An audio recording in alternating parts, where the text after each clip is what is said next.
Hey everybody, what is up? My name is Ryan, and I am here in the laboratory, and we are on what episode is this, Mike? This is episode 33. Episode number 33. So hey, thanks for coming along. If you enjoy these too, by the way, I'd love for you to share them with a friend or a family member or anybody that might enjoy them as well. But hey, this morning, a buddy of mine, his name's Jeremy, sent me this message of a tweet by Jonathan Haidt.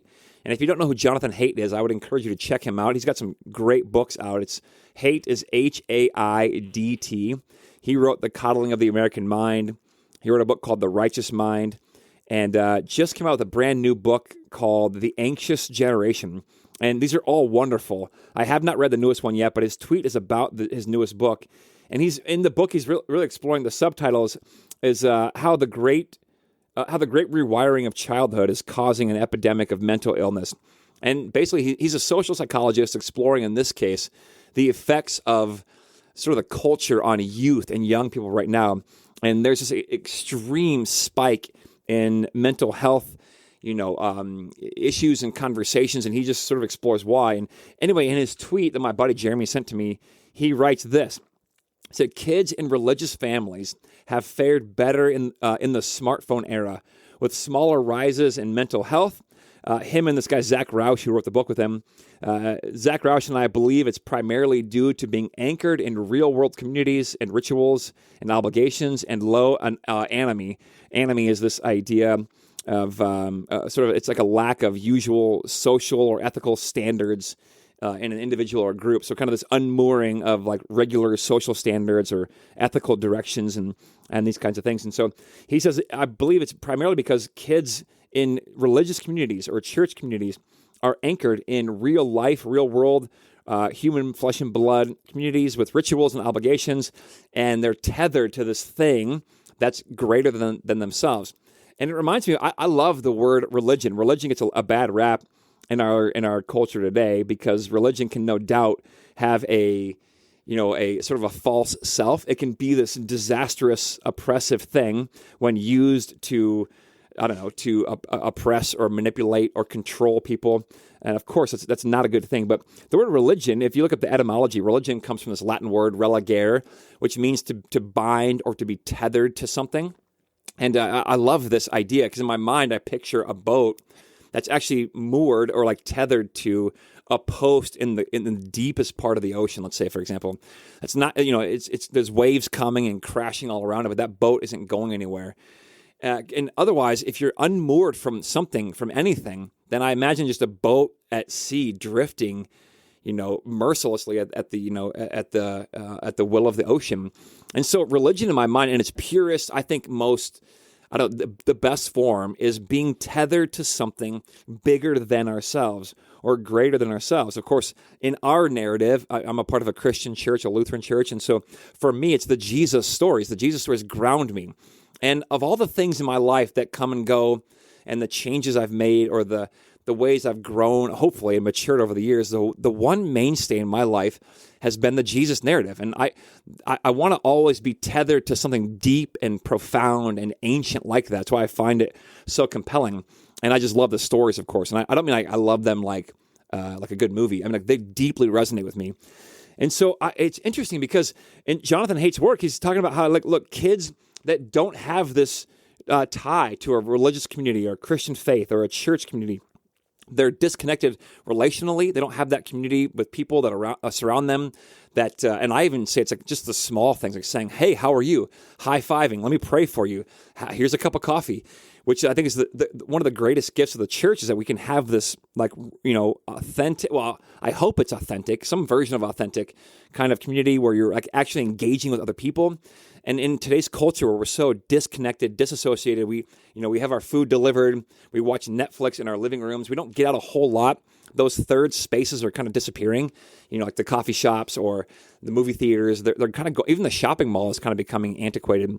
But the church can be that. It can be like a place where we gather and we talk about things and we, argue about things. We drink coffee together, which seems like nothing, but it's not nothing. It's important to be anchored in that real world community. And then also he talks about rituals, and rituals to me, I love rituals. I'm deeply convinced that these are what shape us, our liturgies, as Jamie Smith calls them, the things that we do, our habits, our rhythms, that point to a divine, some sort of divine being or source, right? Like rituals in and of themselves are not magic. I'm not like conjuring up the presence of God.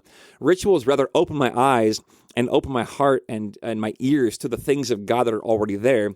But they do it because they're like a concrete expression of an ideal.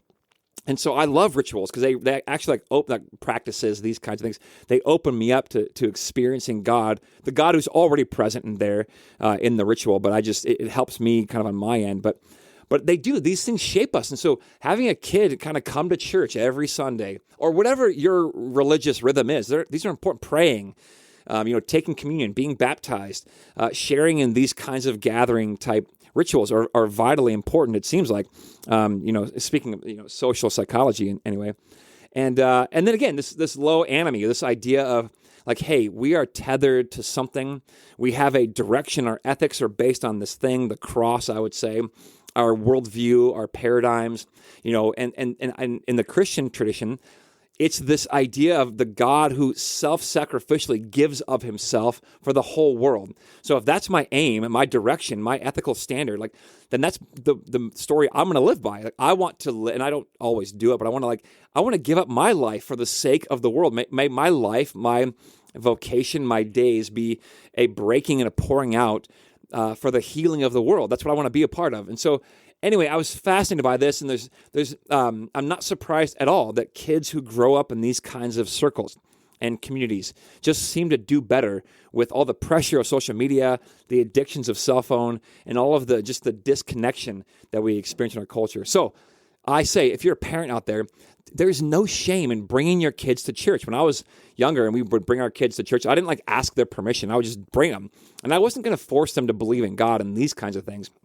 But I would say, hey, this is what we do as a family. We go to church and I try to make it as not weird as possible. Sometimes it can get weird, and I explored with them the things that I found life-giving. And I would just pray that those things would take root. So don't be ashamed of bringing your kids to church or bringing them to your house church or your journey group or to different things that are, exploring faith. And these are important things. And so I think at the end, too, this gives me hope that many people I talk to today are like, Ryan, what do I do? Because the world seems to be on fire and nobody's helping put it out. Everything's to be in chaos. It's getting worse and worse, I hear, which, by the way, if you look back on history, it's always been getting worse and better at the same time for centuries, But I would say this is our hope. If we can tether ourselves to the cross, to the story of a God who self-sacrificially gives of himself, who lowers himself to the point of death on a cross and invites us to do the same, that can be, I think, the hope of the world, that Jesus can truly and really save us. So today, may you have hope. All right, love you guys. Peace. Hey, if you enjoy this show, I'd love to have you share it with some friends.